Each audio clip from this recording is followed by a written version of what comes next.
Hello everyone, welcome back to this new video. साथ ही आप सभी का स्वागत है इस ईपीपीसीएस और आरआरओ के कंप्लीट बूस्टर सीरीज में। ये सीरीज इसके पहले हम लोग कंप्लीट कर चुके हैं, लेकिन अब भी जो थोड़े बहुत पॉइंट रह गए हैं, ठीक, उनको कंप्लीट करने की कोशिश की जा रही है साथियों। और ये लेक्चर नंबर आपका 15 है, ठीक है। और इसमें हम लोग करते क्या है, जो साथी ने उनको बता दें कि कंप्लीट टेस्ट सीरीज और पीवाईक्यू का एक शॉर्ट नोट्स आपको यहाँ पे दिया जाता है, जहाँ से आपके परीक्षा में सीधे सीधे प्रश्न देखने को मिलेंगे। तो कई साथियों का सवाल था कि अभी कितने लेक्चर और आएंगे। तो देखिए, जब तक मोस्ट ऑफ द चीज़ें करा दी गई हैं, लेकिन जब तक एग्ज़ाम है आपका होना है, ठीक, तब तक कुछ ना कुछ चीज़ें जो भी इंपॉर्टेंट रहेंगी उसको बना के आपके लिए लेक्चर आता रहेगा, ठीक है। तो छोटे छोटे पॉइंट्स रहेंगे, आपको जो भी एक लेक्चर्स करने रहेंगे, इन लेक्चर्स तो आप कंप्लीट करते रहेंगे क्लास को। उसके पहले इसकी जो कंप्लीट मैराथन आ गई है, या तो वो देख लीजिए, और नहीं तो इसकी जो प्लेलिस्ट बनी है बूस्टर सीरीज़ की लेक्चर 1 से, उसको भी कवर कर लेते हैं, तो वहाँ से भी आपका हो जाएगा, ठीक। बाकी अपनी आप पढ़ाई करते रहिए और मेन फोकस बनाए रखिएगा करंट अफेयर पे, क्योंकि अब करंट अफेयर थोड़ा सा ज़्यादा आपको पढ़ना पड़ेगा। अक्टूबर में अगर एग्ज़ाम हो जाता तो आपका करंट अफेयर यहीं तक रहता, लेकिन अब करंट अफेयर भी थोड़ा सा बढ़ेगा। और उसके साथ साथ देखिएगा, जो एग्ज़ाम बढ़ रही है तो इससे आपका कंपटीशन लेवल भी बढ़ेगा। नो डाउट की तैयारी करने का सबको बराबर समय मिलेगा। आप अपने टाइम को थोड़ा सा बहुत प्रॉपर तरीके से मैनेज कीजिए, ठीक है, क्योंकि ये बहुत ज़रूरी है। जो भी कुछ कीजिए उसके साथ साथ आपके 6 से 8 घंटे की पढ़ाई आपकी होती रहनी चाहिए। बाकी एक चीज़ बता दें कि प्रैक्टिस बैच के लिए आप टेलीग्राम ज्वाइन जरूर कर लीजिएगा। वहाँ से कंप्लीट आरओ और ईपीपीसीएस प्रीलिम्स की कंप्लीट पैचेज हैं, वहाँ से आप प्रैक्टिस कर सकते हैं। टेस्ट सीरीज से लगाइए, हर एक चीज़ आपको वहाँ पे उपलब्ध हो जाएगा। स्टार्ट करेंगे आज के अपने सेशन को, और देखिएगा यहाँ से पॉइंट्स को क्या यहाँ से नया पॉइंट्स आपको आज देखने को मिल रहा है। बहुत इंपॉर्टेंट पॉइंट्स यहाँ से भी कुछ है। पहला पॉइंट है कि भाषा से संबंधित संवैधानिक प्रावधान। भाषा संबंधित कई बार चीज़ें बताई जा चुकी हैं, जैसे भाषा से संबंधित हमने आपको बताया कि 3 बार आपका क्या हुआ है, संविधान संशोधन हुआ है, ठीक है, 3 बार संविधान संशोधन हुआ है। वो सारी चीज़ आपको बता दी गई है। तो यहाँ पे भाषा संबंधित जो कौन कौन से संवैधानिक प्रावधान में अनुच्छेद कौन कौन से हैं, ध्यान दीजिएगा। पहला जो अनुच्छेद आपका है यहाँ पे भाषा से संबंधित अनुच्छेद 343। ये अनुच्छेद 343 कहता है क्या है, कि ये कह रहा है कि संघ की जो राजभाषा है, ठीक, उससे संबंधित है, ठीक। संघ की कौन सी भाषा, तो राजभाषा।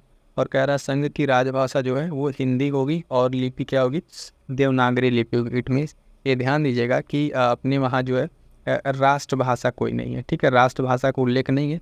इसकी जगह पर किसका मेंशन है, तो आप देखेंगे राजभाषा का उल्लेख है, और राजभाषा हिंदी, लिपि देवनागरी बताएगी। अनुच्छेद ध्यान रखिएगा 343।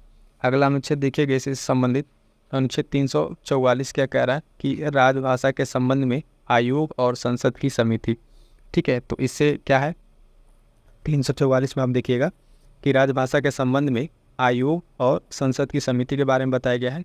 अनुच्छेद 351, ठीक, अनुच्छेद 351 ये भी बहुत महत्वपूर्ण है। उसमें क्या बताया गया है, तो हिंदी भाषा के विकास के लिए जो निर्देश दिए गए, क्या दिए गए, निर्देश दिए गए हैं।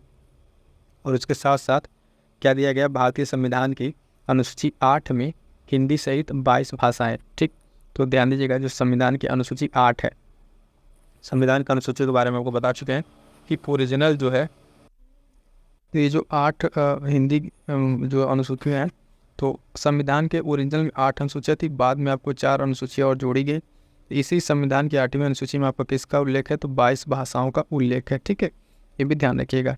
अगला इसमें पॉइंट है अनुच्छेद 350 ए, ठीक है। अनुच्छेद 350 ए क्या कहता है, तो प्राथमिक स्तर पर मातृभाषा में शिक्षा की सुविधा प्रदान करने का प्रावधान है। मतलब आप देखेंगे इसमें तो ये बताया गया है कि अनुच्छेद 351 का ये, कि प्राथमिक स्तर पर जो है मदर टंग है, यानी मातृभाषा है, उसमें शिक्षा की सुविधा प्रोवाइड करने का इसमें प्रावधान है, ठीक। अगला एक है अनुच्छेद 350 का बी, ठीक, 350, यहाँ 2 अनुच्छेद याद रखिएगा, 350 का ए और इसी के साथ साथ 350 का बी। इसमें क्या है कि भाषाई अल्पसंख्यकों के लिए एक विशेष अधिकारी की नियुक्ति का प्रावधान है, ठीक। मतलब लिंग्विस्टिक लेवल पर जो अल्पसंख्यक हैं, ठीक है, भाषाई अल्पसंख्यक हैं, ठीक है, ये धर्म के आधार पर नहीं, भाषा के आधार पर, उनके लिए एक विशेष अधिकारी की नियुक्ति का प्रावधान है, ठीक। ये दोनों सारे जो भाषा संबंधित आर्टिकल हैं आपका अनुच्छेद, ये बहुत ही महत्वपूर्ण है। और इसमें सबसे ज़्यादा महत्वपूर्ण आपका कौन सा, 350 है और 350 बी, ठीक है, ये ध्यान रखिएगा, यहाँ से प्रश्न बनेंगे। आगे बढ़ेंगे, देखेंगे नेक्स्ट पॉइंट। यहाँ पर है कुछ, ये थोड़ा सा करंट अपडेटेड था, इसको भी इसमें शामिल कर लिया, प्रश्न बन सकते हैं। तेंदुओं की जो रिपोर्ट है वो आई है, 2022 की रिपोर्ट है, ये जारी आपका 2024 में हुआ है। मतलब जो रिपोर्ट का ईयर है वो 2022 का है, 2022 का रिपोर्ट है, लेकिन जारी अभी 24 में अपडेट हुआ है। तो ये पॉइंट ध्यान रखिएगा, ठीक है। यहाँ से आपके जो प्रश्न बनेंगे वो बनेंगे स्टेटमेंट बेस्ड, ठीक है, कथन वाले स्टेटमेंट बनेंगे, ठीक उस तरीके के प्रश्न बनेंगे आपके। तो ध्यान दीजिए कि सारे पॉइंट्स को यहाँ पे कवर अप कर दिया है ना, कि आपके यहाँ से कोई प्रश्न गलत ना हो। सबसे पहले देखिएगा यहाँ पर जो है फरवरी 2024 में इसको अपडेट किया गया था। पर्यावरण और वन जलवायु परिवर्तन मंत्रालय उसके द्वारा इसको जारी किया गया था और इसमें बताया क्या गया है। तो ये ध्यान दीजिएगा कि इस रिपोर्ट के अनुसार भारत में तेंदुओं की जो संख्या है वो वर्ष 2018 के मुकाबले बढ़कर 2022 में आप देखेंगे 13,000 के आसपास हो गई है। तो ये नंबर भी थोड़ा सा कहीं न कहीं ध्यान रखिएगा। पीसीएस है तो फैक्ट या फिर आर है तो वहाँ पे ये फैक्ट डायरेक्ट आपसे पूछ सकता है, वहाँ पे स्टेटमेंट बना के दे देगा। तो इसके पहले 2018 में आपके देखेंगे 12,852 थी संख्या और 2022 में अभी बढ़कर 13,874 हो गई है, ठीक। तो ये दोनों पॉइंट हमें ध्यान रखना है। सीधे से पूछेगा कि जो अभी रिपोर्ट आई है उसमें तेंदुओं की स्थिति पे निम्नलिखित कथन पर विचार कीजिए और इस रिपोर्ट के अनुसार जो है तेंदुओं की संख्या में बढ़ोतरी हुई है और संख्या दे देगा, ठीक है। तो ये थोड़ा सा इंपॉर्टेंट रहेगा क्योंकि काउंटेड नंबर है, तो ध्यान रखिएगा। इस रिपोर्ट से संबंधित अन्य क्या जो तथ्य हैं वो भी ध्यान दीजिए। तो इस रिपोर्ट में बहुत सारी बातें बताई गई हैं। इसमें एक बात यह है कि मध्य प्रदेश जो है आपका क्या है, मध्य प्रदेश ये तेंदुओं की संख्या में सर्वाधिक इसके पास तेंदुए हैं, ठीक है। ये टॉप पर है तेंदुओं की संख्या में और लगभग यहाँ पर 3907, ठीक है, 3907 तेंदुओं की संख्या है और इस मामले में मध्य प्रदेश क्या है, प्रथम स्थान पर है। उसके साथ एक ये ऑर्डर याद रखिएगा, सर्वाधिक तेंदुआ वाला राज्य कौन कौन सा है। तो ये ऑर्डर आपके लिए बहुत महत्वपूर्ण है। देखिएगा पहले पर मध्य प्रदेश है, उसके बाद से महाराष्ट्र, उसके बाद से कर्नाटक। ये बहुत महत्वपूर्ण है। अगर स्टेटमेंट वाला प्रश्न बनेगा तो उसमें आपसे इस तरीके से यहाँ से प्रश्न आपसे पूछा जा सकता है कि जो तेंदुआ वाले राज्य हैं उनका क्रोनोलॉजिकल ऑर्डर बताइए, क्रम बताइए कि कहाँ पर सर्वाधिक है, कहाँ पर कम है। तो टॉप पर ध्यान दीजिएगा मध्य प्रदेश, उसके बाद से महाराष्ट्र, उसके बाद से कर्नाटक आपका यहाँ पे देखने को मिलेगा। उसके बाद से एक पॉइंट है कि सर्वाधिक तेंदुओं की आबादी वाला टाइगर रिजर्व, यानी कौन सा टाइगर रिजर्व ऐसा है जहाँ पर तेंदुओं की जो पॉपुलेशन है वो सबसे ज़्यादा है। तो आपको देखने को मिलेगा नागार्जुन सागर श्रीशैलम, ठीक है। ये कहाँ पर है, तो आंध्र प्रदेश में है। दो प्रश्न यहाँ से ध्यान दीजिएगा। पहली चीज़ तो सर्वाधिक तेंदुओं की संख्या किस टाइगर रिजर्व में है, तो आप देखिएगा ये नागार्जुन सागर श्रीशैलम में है और ये कहाँ पर है, तो आपका आंध्र प्रदेश में। ये पॉइंट भी ध्यान रखिएगा। उसके साथ एक अगला पॉइंट है कि तेंदुओं की उच्चतम घनत्व वाला टाइगर रिजर्व, मतलब जहाँ उनकी डेंसिटी सबसे ज़्यादा है, ठीक है। तो डेंसिटी के मामले में अगर आप देखें तो सरिस्का टाइगर रिजर्व जो है राजस्थान, ठीक है। सरिस्का टाइगर रिजर्व आपका राजस्थान वाला यहाँ पर क्या है, तो आप देखेंगे यहाँ पर कि तेंदुओं की संख्या जो है सबसे ज़्यादा देखने को आपको मिलेगी घनत्व के मामले में। तो ये वाला पॉइंट भी ध्यान रखिएगा और ये याद रखिएगा सरिस्का टाइगर रिजर्व आपका राजस्थान में है। अब इस रिपोर्ट से अगर प्रश्न अलग थोड़ा हट के बने तो आपको लगेगा कि स्टैटिक प्रश्न है, लेकिन करंट में जब रहा है तभी यहाँ से प्रश्न बनेगा, सीधे सीधे आपको दे दे। साथ ही ध्यान दीजिएगा कि सरिस्का टाइगर रिजर्व, ठीक है, नागार्जुन सागर श्रीशैलम और दो और कोई टाइगर रिजर्व दे दे और उनको क्या कर दे, मिलान करने को दे दे, ठीक है। तो आपको दिखेगा कि स्टैटिक है, लेकिन ये उठाया कहाँ से प्रश्न है कि अभी ये चर्चा में रहा दोनों को, दोनों टाइगर रिजर्व, उसको उठा के बना देगा। तो स्टैटिक करंट अगर आप इस तरीके से मेल करके पढ़ेंगे, मिला के पढ़ेंगे, तभी जाकर टू द पॉइंट आपको चीज़ें क्लियर रहेंगी, ठीक। आगे बढ़िएगा, आप देखते हैं अगला पॉइंट पर्यावरण से संबंधित है। प्रमुख पर्यावरणीय शब्दावलियाँ, कुछ छोटे छोटे टर्म हैं, इन टर्म से कई बार प्रश्न बन जाता है। अभी हाल ही में 23 वाले पीसीएस प्री में बना था इस पर। एक है लैंटिक आवास और लोटिक आवास, दोनों में बहुत माइनर डिफरेंस है।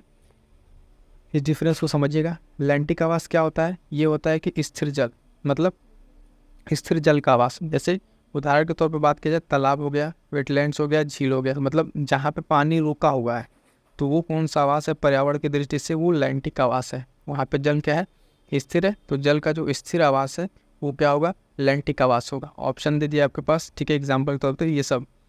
उसके बाद से अगला पॉइंट है इसमें कि लोटिक आवास क्या है, तो इसको समझिएगा। ये बहता हुआ जल है, क्या है, ये बहता हुआ जल है, फ्लोइंग वाटर है, उस तरह का हैबिटेट है जैसे नदी, झरना। तो अभी लास्ट टाइम प्रीलिम्स में क्वेश्चन पूछा था पीसीएस में, ठीक है, निम्न में से कौन सा, एक इन्हीं दो में से कोई पूछा था, लोटिक या लैंटिक पूछा था और 3 ऑप्शन एक दे दिए थे और एक दूसरा इसमें से ऑप्शन दे दिया था, ठीक है। तो बाकी वहाँ से अगर एक टर्म आपको क्लियर होता तो वो प्रश्न आपके वहाँ पे क्या होते, सही हो जाते। आगे बढ़िएगा, अगला टर्म है इसमें नीचे, ठीक है। नीचे क्या है इसमें, ये टर्म इसे क्या कहते हैं, तो ये जो है किसी जीव द्वारा अपने पारिस्थितिकी तंत्र में निभाई जाने वाली कार्यात्मक जो भूमिका है उसके रूप में इसको परिभाषित किया जाता है। फिर से ध्यान दीजिएगा इस पॉइंट को। ये किसी जीव द्वारा, किसके द्वारा, किसी जीव द्वारा जो उसके पारिस्थितिकी तंत्र है, किसी जीव द्वारा उसके पारिस्थितिकी तंत्र में निभाई जाने वाली जो कार्यात्मक भूमिका है उसके रूप में इसको क्या किया था, परिभाषित किया जाता है। और ये टर्म याद रखिएगा किसने दिया था, तो नीचे टर्म जो है ग्रीनेल्स ने दिया था। किसने, ग्रीनेल्स ने दिया था। ये बहुत इंपॉर्टेंट है। स्टार्टिंग में आपको कई सारे टर्म्स हमने बता दिए थे, ठीक है, आप उसको रिवाइज कर लीजिए। मैं एक बार फिर से बोल दे रहा हूँ कौन कौन सा, जैसे अब इकोसिस्टम, ठीक है ना, पारिस्थितिक तंत्र हो गया है ना, और उससे संबंधित बायोडाइवर्सिटी, सब सारे वर्ड किसने दिए थे। तो उसी तरीके से नीचे शब्द है, इसको किसने दिया था, ग्रीनेल्स ने दिया था। ठीक, अगला पॉइंट है वहन क्षमता। ये क्या है, वहन क्षमता क्या कह रहा है, तो ये कैरिंग कैपेसिटी, मतलब इसमें क्या बताया जाता है कि किसी निश्चित क्षेत्र में, जो कोई एक क्षेत्र है उसमें प्राणियों की संख्या की सीमा, जिससे पर्यावरण क्या कर सकता है, समर्थन कर सकता है। मतलब कोई एक ऐसा जो भी जगह है, क्षेत्र है, वहाँ पे उस निश्चित क्षेत्र में जो कितने प्राणी हैं, ठीक है, जिसकी संख्या को पर्यावरण क्या कर सकता है, मतलब सहन कर सकता है, उस चीज़ को क्या कर सकता है, समर्थन कर सकता है। मतलब उतने में क्या होगा, इकोलॉजिकल आपका पर्यावरण जो बैलेंस है इकोसिस्टम का, वो बना रहेगा। तो वो उसका क्या कहेगा, वहन क्षमता, ठीक है, कैरिंग कैपेसिटी कहलाएगा। ठीक, आगे बढ़िएगा। अगला पॉइंट है इकोसिस्टम। ठीक, क्या है इकोसिस्टम, तो इकोसिस्टम ध्यान दीजिएगा, इकोसिस्टम जो है ये क्या है, जीवों का समुदाय और साथ ही वह पर्यावरण जिसमें वे रहते हैं। तो इकोसिस्टम कंप्लीट क्या है कि जो जीव है, ठीक है, जो भी जीव रह रहे हैं पर्यावरण में, वो उनका समुदाय, और उसके साथ साथ जिस पर्यावरण में वो रह रहे हैं, तो इन सबका कॉम्बिनेशन क्या है, आपका इकोसिस्टम है। इंपॉर्टेंट पॉइंट क्या है कि इकोसिस्टम जो है ये किसके द्वारा दिया गया टर्म, एजी टांसले, एजी टांसले के द्वारा इसको प्रयोग किया गया था। कौन सा टर्म, इकोसिस्टम। तो ये बहुत महत्वपूर्ण है, इस पॉइंट को ध्यान रखिएगा। ठीक है, एक जगह हमने आपको इसके पहले सारा पॉइंट बता दिया जिसमें सिर्फ ये बताया था, यहाँ पर आपको टर्मिनोलॉजी क्लियर करा रहा है। लेकिन ध्यान दीजिएगा जो भी इसके पहले के क्लासेस हैं बूस्टर सीरीज को, उसको आप मिस ना कीजिएगा। PDF के लिए टेलीग्राम ज्वाइन कर लीजिएगा, सारा का सारा नोट्स वहाँ पर अपडेट कर दिया गया है। अगला पॉइंट है जैव आवर्धन। जैव आवर्धन क्या होता है, बायोमैग्निफिकेशन। इसमें क्या है, इसमें बताया गया कि फूड चेन, ठीक है, फूड चेन में भारी धातुओं का प्रवेश तथा विभिन्न पोषण स्तरों पर इन धातुओं की बढ़ती सांद्रता। मतलब एक आप देखेंगे फूड चेन जैसे बनता है, तो एक लेवल से दूसरे लेवल तक जो विषाक्त धातुएं हैं, ठीक है, वो प्रवेश करती हैं और उनकी सांद्रता कैसे बढ़ती चली जाती है। सपोज कीजिए, जैसे मान लीजिए कोई चीज़ घास है, ठीक, घास पे, घास को बकरी ने खाया, ठीक, तो घास में आपका क्या पड़ा, तो इसमें क्या है कि ध्यान दीजिएगा, मान लीजिए यहाँ पे घास है, इसमें कुछ आपका पड़ा, ठीक है, खाद वगैरह पड़ा, इससे ये बढ़ा, इसको बकरी खाई, फिर वो कुछ ट्रांसफ़र होगा बकरी में, फिर बकरी को मनुष्य खा लिया, ठीक है, इसको क्या होगा, फिर वहाँ से सांद्रता बढ़ती जाएगी और ये लेवल बढ़ता जाएगा। तो इसमें क्या कहते हैं कि जो फूड चेन में क्या होगी, भारी धातुएं हैं, इनका प्रवेश होगा और उस पोषण स्तर पर इन धातुओं की बढ़ती सांद्रता, एक से दूसरे पोषण स्तर पर जाएंगे तो उनका क्या होगा, आपके देखेंगे सांद्रता बढ़ता चला जाएगा। ठीक, अगला पॉइंट है, ध्यान दीजिएगा, ये बहुत ही महत्वपूर्ण है, उच्च न्यायालय। ठीक है, उच्च न्यायालय से संबंधित कुछ अनुच्छेद हैं, ठीक है, हाई कोर्ट, और इसके बाद सभी हम आपको भी बताएंगे जो क्या कहते हैं सुप्रीम कोर्ट। इनसे संबंधित हाई कोर्ट और सुप्रीम कोर्ट से संबंधित कुछ महत्वपूर्ण अनुच्छेद है जो कई बार मिलान करने के लिए पूछे जाते हैं, ठीक है, मैच करने के लिए, और टू द पॉइंट आपको वो अनुच्छेद आपको रटे होने चाहिए। ठीक है, किस अनुच्छेद में क्या बातें करनी गई हैं, वो सारे के सारे अनुच्छेद अगर आप क्लियर है तो वहाँ से आपका एक प्रश्न क्या होगा, क्लियर हो जाएगा, क्लियर हो जाएगा। ठीक है, तो ध्यान दीजिएगा, हम देखिए यहाँ पे पहला अनुच्छेद है, ये उच्च न्यायालय हाई कोर्ट से संबंधित। तो पहला अनुच्छेद यहाँ पर है अनुच्छेद 214। ठीक है, अनुच्छेद 214 में क्या बताया गया है, तो राज्यों के लिए एक उच्च न्यायालय होगा, राज्यों के लिए क्या होगा, एक उच्च न्यायालय होगा, ये बात बताई गई आपको अनुच्छेद 214 में। अनुच्छेद 215 क्या होगा, अनुच्छेद 215 में बताया गया है उच्च न्यायालयों का अभिलेख न्यायालय होना। ये बहुत ही महत्वपूर्ण अनुच्छेद है, ध्यान दीजिएगा कि जो उच्च न्यायालय है वो एक अभिलेख न्यायालय होगा। ये बात किस आर्टिकल में कही गई है, तो ध्यान दीजिएगा अनुच्छेद 215 में बात कही गई है। किसमें, अनुच्छेद 215 में बात कही गई उच्च न्यायालय क्या होगा, अभिलेख न्यायालय होगा, और 14 में राज्यों के लिए उच्च न्यायालय का प्रावधान है। आगे बढ़िएगा, देखिएगा अनुच्छेद 226 मोस्ट इंपॉर्टेंट लगाइए, कुछ रिट जारी करने की उच्च न्यायालयों की शक्ति। ठीक है, ये जब इसके पहले भी हम पॉइंट आपको बता चुके, जब रिट पढ़ा रहे थे तो वहाँ पे हमने आपको बताया था कि अनुच्छेद जो है 32 के तहत सुप्रीम कोर्ट और अनुच्छेद 226 के तहत क्या है, हाई कोर्ट आपका क्या करेगा, रिट जारी करेगा। और रिट के मामले में ध्यान दीजिएगा, हाई कोर्ट की जो शक्तियाँ हैं, हाई कोर्ट की शक्तियाँ वो सुप्रीम कोर्ट से ज़्यादा है रिट जारी करने के मामले में। ठीक है, ये पॉइंट भी ध्यान देखिए, बहुत ही महत्वपूर्ण है। स्टेटमेंट बना के आपसे प्रश्न पूछेगा और कई बार पूछा जा चुका है विगत वर्ष के प्रश्नों में। तो अनुच्छेद 226 क्या है, हाई कोर्ट से रिट जारी करने की शक्ति है। उसके वजह से दो थोड़ा सा और आर्टिकल, एक है अनुच्छेद 233 और 235। 233 कह रहा है जिला न्यायाधीशों की नियुक्ति, मतलब डिस्ट्रिक्ट लेवल पे जो न्यायाधीश है उनकी नियुक्ति के बारे में बात करता है। अनुच्छेद आपका 233। अनुच्छेद 235 क्या है, अधीनस्थ जो न्यायालय हैं उन पर नियंत्रण के बारे में बात करता है। क्या करता है, उनके नियंत्रण के बारे में बात करता है, अधीनस्थ न्यायालय के नियंत्रण के बारे में। क्लियर है, तो ये आप ध्यान दीजिएगा। ये आपको देखने को 4-5 अनुच्छेद दिख रहे हैं, लेकिन साथ ही इतने महत्वपूर्ण है। आप जब भी पेपर कोई PYQ लगाइएगा तो उसमें देखिएगा इस तरह के प्रश्न आपको देखने को मिलेंगे, और खासकर मैच करने को, है ना, मैच द फॉलोइंग करके प्रश्न मिलेंगे। आगे बढ़िएगा, देखिएगा सर्वोच्च न्यायालय से संबंधित कुछ अनुच्छेद। ठीक, सर्वोच्च न्यायालय, ठीक, इससे सुप्रीम कोर्ट से संबंधित क्या क्या महत्वपूर्ण जो आपके अनुच्छेद है, उसमें पहला अनुच्छेद आपको देखने को मिलेगा। अनुच्छेद जो है 124, आर्टिकल 124 क्या, सर्वोच्च न्यायालय की स्थापना के बारे में बात करता है। 125 क्या कहता है कि न्यायाधीशों का वेतन, सुप्रीम कोर्ट के आप देखेंगे न्यायाधीश उनके वेतन के बारे में बात करता है 125। 126 क्या कहता है, तो कार्यवाहक न्यायाधीश जो मुख्य न्यायाधीश है उनकी नियुक्ति के बारे में। ये बहुत महत्वपूर्ण है कि जो कार्यवाहक न्यायाधीश हैं, ठीक है, उनके नियुक्ति के बारे में बात करता है क्या, तो आपका अनुच्छेद 126 के बारे में बात करता है। और मोस्ट इंपॉर्टेंट देखिएगा 127, ये तथा एडहॉक जो न्यायाधीश है, एडहॉक पे जो न्यायाधीश रखे जाते हैं उनकी नियुक्ति से संबंधित है अनुच्छेद क्या, 127 पे। ये प्रश्न और ये आर्टिकल यहाँ से बनेगा। तथा जो आप देखेंगे एडहॉक न्यायाधीश है उनकी नियुक्ति क्या है, 127। और अनुच्छेद 129 क्या है, तो उच्चतम न्यायालय का अभिलेख न्यायालय होना, हाई कोर्ट का अभिलेख न्यायालय होना, ये आर्टिकल आपको बता दिया। आप ध्यान दीजिएगा जो 129 है ये क्या कह रहा है कि उच्चतम न्यायालय का अभिलेख न्यायालय होना। ठीक, तो ये पॉइंट आपको क्लियर होना चाहिए। ठीक है, और हाई कोर्ट और ये 15 और कितना है 129, ठीक, 15 और 129 वाले में जिसमें हाई कोर्ट था, इसमें क्या उच्च न्यायालय है। अगला है अनुच्छेद 137 क्या कह रहा है, उच्चतम न्यायालय द्वारा जो है निर्णय आदेशों की समीक्षा है, यानी खुद का समीक्षा जो आदेश है उसके क्या करेगा, ये उच्चतम न्यायालय का निर्णय आदेशों की समीक्षा करेगा। अनुच्छेद 141 इसमें क्या बताया गया, भारत के सर्वोच्च न्यायालय का निर्णय सभी न्यायालयों पर क्या होगा, बाध्यकारी होगा। तो 100 आप देखेंगे 41 नंबर आर्टिकल कितना महत्वपूर्ण है कि जो सुप्रीम कोर्ट का जो निर्णय है वो उसके नीचे हाई कोर्ट और बाकी अन्य न्यायालयों पर क्या होगा, ये बाध्यकारी है। ठीक है, और इसका निर्णय सभी न्यायालयों पर लागू होगा। ठीक, इतने सारे पॉइंट्स क्लियर है। हाई कोर्ट के आर्टिकल आप ध्यान से एक बार फिर से देख लीजिएगा, 14, 15 था, 26 था, 33 और 35। ठीक, और बाकी इससे संबंधित आर्टिकल आपको ध्यान में बता ही दिया। आगे बढ़िएगा, अब यहाँ देखिएगा छोटा सा पॉइंट है, यहाँ से भी प्रश्न बहुत बनता है हर परीक्षा में, तो एक प्रश्न इस टॉपिक से आपको देखने को मिल जाएगा। मूल कर्तव्य से संबंधित तथ्य, यानी DPSP मूल कर्तव्य और DPSP जो आपका डायरेक्टिव प्रिंसिपल है तो स्टेट पॉलिसी का, ठीक, उससे संबंधित। तो यहाँ पे जो प्रश्न है मूल कर्तव्य से, वो छोटे छोटे पॉइंट्स है, एक बार देख लीजिए। यहाँ सब आपके प्रश्न कभी गलत नहीं होंगे, सारे के सारे पॉइंट्स मूल कर्तव्य के आपको यहाँ पर देखने को मिलेंगे। पहला पॉइंट है कि मूल कर्तव्य लिया कहाँ गया है, तो सोवियत संघ से। कहाँ से, सोवियत संघ से मूल कर्तव्य लिया गया है। और इसमें बताया क्या गया, ये 42वें संविधान संशोधन द्वारा जोड़ा गया 1976 में। ठीक, इसके हर एक पॉइंट इतने महत्वपूर्ण है, किसी न किसी एग्जाम में जितने पॉइंट्स यहाँ लिख रखे हैं मूल कर्तव्य से संबंधित, है ना, तो ये सारे के सारे पॉइंट्स आपके किसी न किसी एग्जाम में पूछे हुए हैं और यही से घूम फिर से प्रश्न आपको बनेंगे। पहला पॉइंट, मूल कर्तव्य कहाँ से लिया गया, तो सोवियत संघ से। किस संविधान संशोधन द्वारा ये जोड़ा गया, तो 42वें संविधान संशोधन द्वारा जोड़ा गया 1976 में। किस कमेटी की रिकमेंडेशन थी, तो ये सरदार स्वर्ण सिंह जो कमेटी है, सरदार स्वर्ण सिंह कमेटी, ठीक, वो समिति की संस्तुति पर इसको 1976 में जोड़ा गया। ये प्रश्न भी एक बार पूछा हुआ है कि किस ईयर में इसको जोड़ा गया, तो 1976 याद रखिएगा, 1976 में जोड़ा गया। और कौन सी कमेटी की रिकमेंडेशन थी, तो स्वर्ण सिंह समिति क्या है, संस्कृति पर इसको जोड़ा गया।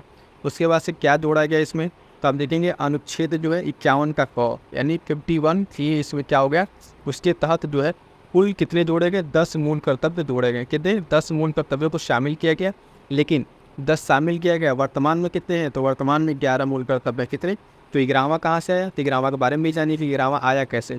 10 जोड़ा गया उस टाइम अमेंडमेंट करके, उसके बाद फिर एक और अमेंडमेंट आया 11वां मूल कर्तव्य के लिए 86वां संविधान संशोधन 2002 में। कब, 86वां संविधान संशोधन आपका आया 2002 में।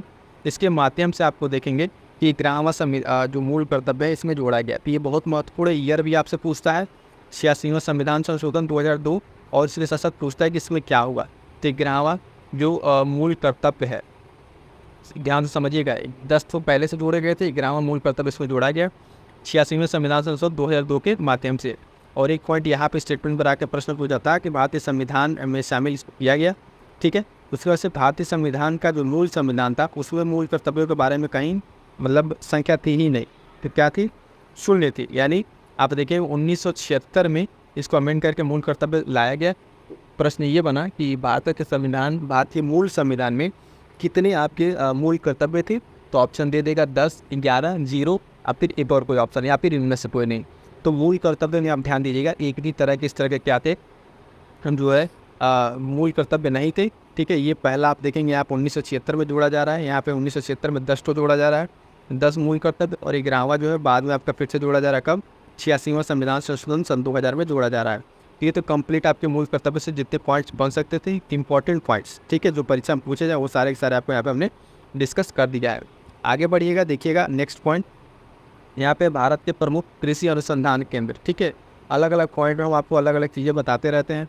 ठीक है, और यहाँ पर आपको किस्म क्या बता रहा है कि जो मूल आपको देखेंगे कृषि अनुसंधान केंद्र है भारत के, वो सब बता दे रहे हैं। और यूपी स्पेशल का भी धीरे धीरे कहीं पॉइंट आपको आता रहता है, तो उस तरह की सारी चीज़ें आपको इसमें देखने को मिलेंगी। पहला पॉइंट है इसमें, ध्यान दीजिएगा, केंद्रीय द्वीप कृषि अनुसंधान संस्थान, ये कहाँ पर है? तो आपका कहाँ पर है? पोर्ट ब्लेयर में। कहाँ पर है साथियों? पोर्ट ब्लेयर में। बहुत ही महत्वपूर्ण है, ध्यान दीजिएगा, जितनी आप अनुसंधान है इसको रट जाइएगा।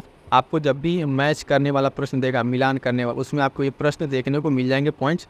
भारतीय दलहन अनुसंधान संस्थान कहाँ पर स्थित है? तो साथियों ये स्थित है आपका कानपुर में। कहाँ पर? कानपुर में स्थित है। अगला पॉइंट है केंद्रीय शुष्क क्षेत्र अनुसंधान संस्थान कहाँ है? तो आपका जोधपुर में। कहाँ पर? जोधपुर में ये स्थित है। तीनों पॉइंट याद हैं, पोर्ट ब्लेयर, कानपुर और जोधपुर। इसमें शुष्क क्षेत्र राजस्थान से रिलेट कर सकते हैं। ठीक है, तो जोधपुर में, दलहन वाला कानपुर कई बार बताया जा चुका है। आगे बढ़िएगा, देखिएगा भारतीय कद्दन, ठीक है, कद्दन अनुसंधान संस्थान जो है ना, कद्दन जो उससे रिलेटेड है, अनाज से, तो ये क्या है? हैदराबाद में। कहाँ पर? हैदराबाद में ये स्थित है। और अभी एक्सीलेंस के लिए मिलेट एक्सीलेंस वाला भी एक सेंटर खोला गया, यही हैदराबाद में भी आपका खोला गया था, अभी रिसेंट न्यूज़ थी। केंद्रीय पक्षी अनुसंधान संस्थान का है इज्जतनगर में। कहाँ पर?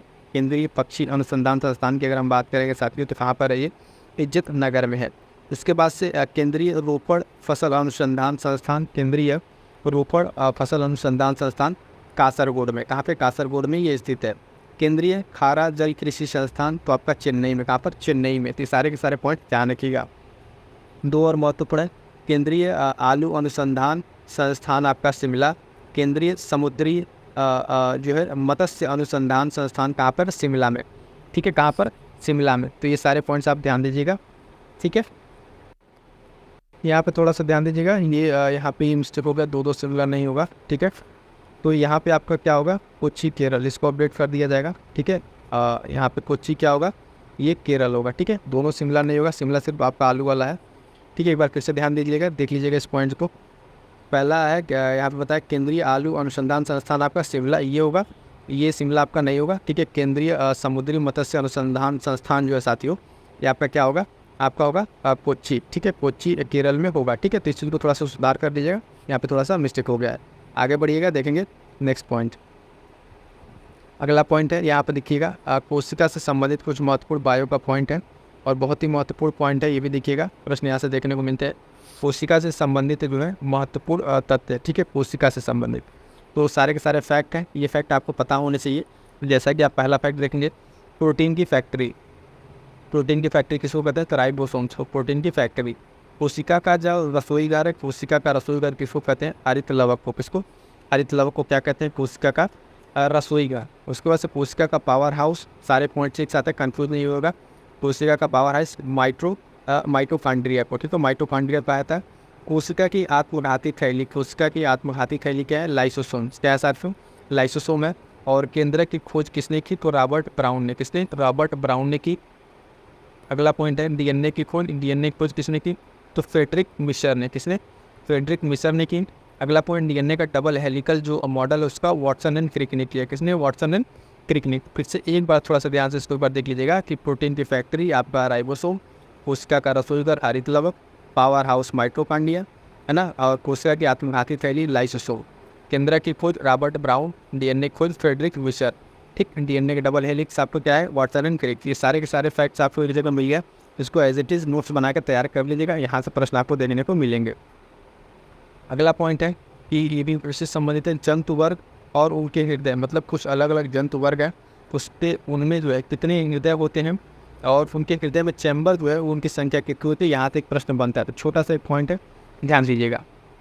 सरीसृप की अगर बात करें तो सरीसृप में आपको कितने होते हैं, 3 चैम्बर वाला हृदय होता है। कितने, 3 चैम्बर वाला। और इसमें एक इंपॉर्टेंट ध्यान दीजिए, अपवाद क्या है इसका, तो अपवाद आपका मगरमच्छ है इसी ग्रुप का। फिर इसमें 4 कक्षे क्या होते हैं, हृदय होता है। 4 चैम्बर उसका हार्ट होता है मगरमच्छ का। 3 बहुत ही महत्वपूर्ण जो अपवाद है, यही आपसे पूछा जाता है। सरीसृप का नॉर्मल से 3 होगा और मगरमच्छ अपवाद इसमें कितना होगा, 4 होगा। मत्स्य वर्ग की बात करें तो इसमें 2 चैम्बर होगा, 2 कक्षीय हृदय। पक्षी वर्ग में 4 होगा, है ना। स्तनधारी वर्ग में भी 4, और उभयचर जो है, उभयचर वर्ग में आपके कितने होंगे, 3 चैम्बर हृदय पाए जाएंगे हार्ट। ठीक है, तो ये छोटा सा पॉइंट है लेकिन इंपॉर्टेंट रहेगा, ध्यान दीजिएगा। अलग अलग एक ग्रुप है, ग्रुप का कितने कितने चैम्बर का हृदय है। और जो एक्सेप्शन है, एक्सेप्शन वाला आपको ध्यान में रखना है। मगरमच्छ का 4 है, लेकिन है किस ग्रुप में, ये सरीसृप ग्रुप में आपको देखने को ये मिलेगा। क्लियर है, आगे बढ़िएगा। देखिएगा एक छोटा सा पॉइंट और, कि राज्यपाल से संबंधित जो प्रमुख अनुच्छेद, किससे, राज्यपाल जो है इससे संबंधित कौन कौन से आर्टिकल हैं, तो उसको देख लीजिए। आर्टिकल आपका अनुच्छेद 153 राज्य के राज्यपाल के बारे में बताता है। 155 जो है उसकी नियुक्ति से संबंधित, राज्यपाल की नियुक्ति से संबंधित है। ठीक, उसके बाद से अनुच्छेद 156 क्या है, राज्यपाल की जो टाइम टेन्योर है, पदावधि, उसके बारे में। और मोस्ट इम्पॉर्टेंट 161 राज्यपाल की क्षमादान शक्तियों के बारे में बात करता है।